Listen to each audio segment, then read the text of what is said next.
Welcome to North Korea, the most closed country in the world. North Korea, the last great communist, paranoid and aggressive dictatorship. 1953, Korea is officially divided in two. The Korean Demilitarized Zone, or DMZ, is one of the most heavily fortified borders in the world. Stories from visitors often highlight the tension and surreal atmosphere as they stand just meters away from North Korean soldiers. It's a place where the past and present collide, creating a unique and often eerie experience. The War Museum in North Korea offers a glimpse into the country's perspective on the Korean War. Exhibits are meticulously curated to portray a narrative of resilience and victory. As you walk through the halls, you can see how history is presented through the lens of North Korean ideology, emphasizing their version of events. In North Korea, we are rewriting history.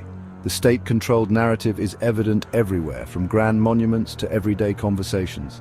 Propaganda is not just a tool, but a way of life, and historical narratives are often altered to fit the regime's agenda. Here we see an old Air Force fighter, a relic of North Korea's military past. The state of the North Korean military is often a subject of speculation, with much of its hardware being outdated and in need of modernization. In North Korean museums, displays of enemy trophies and weapons are prominently featured.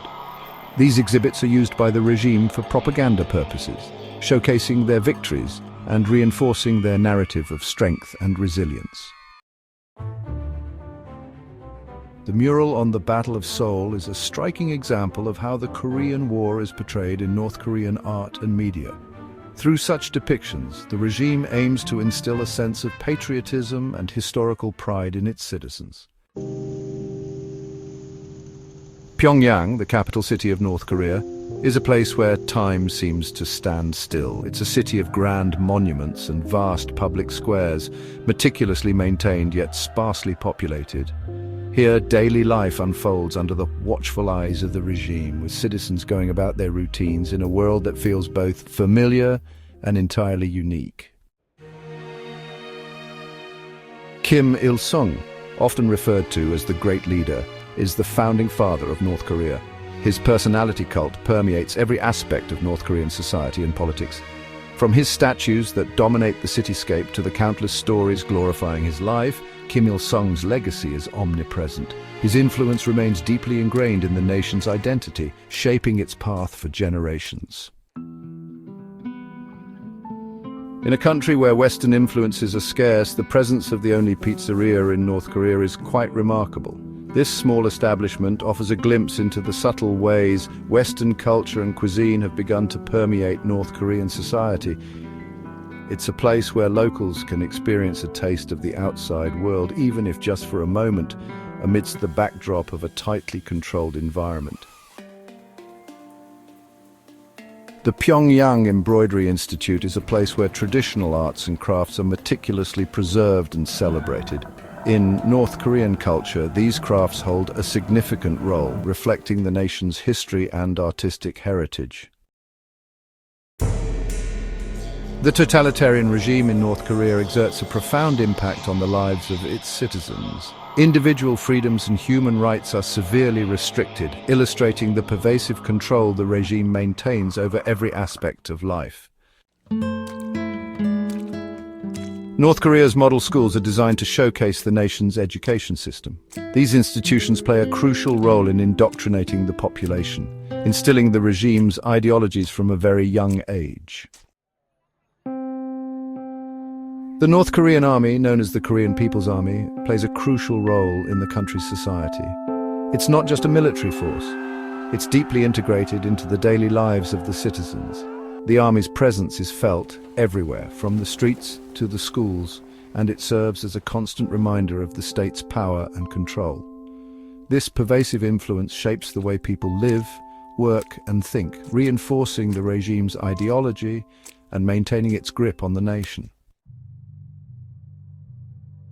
Mount Paektu, a majestic and revered peak, holds immense cultural and historical significance in North Korea. It's often shrouded in mythology, believed to be the birthplace of Dangun, the legendary founder of the First Korean Kingdom. This mountain is more than just a natural wonder, it's a symbol deeply embedded in the national identity and pride of the Korean people.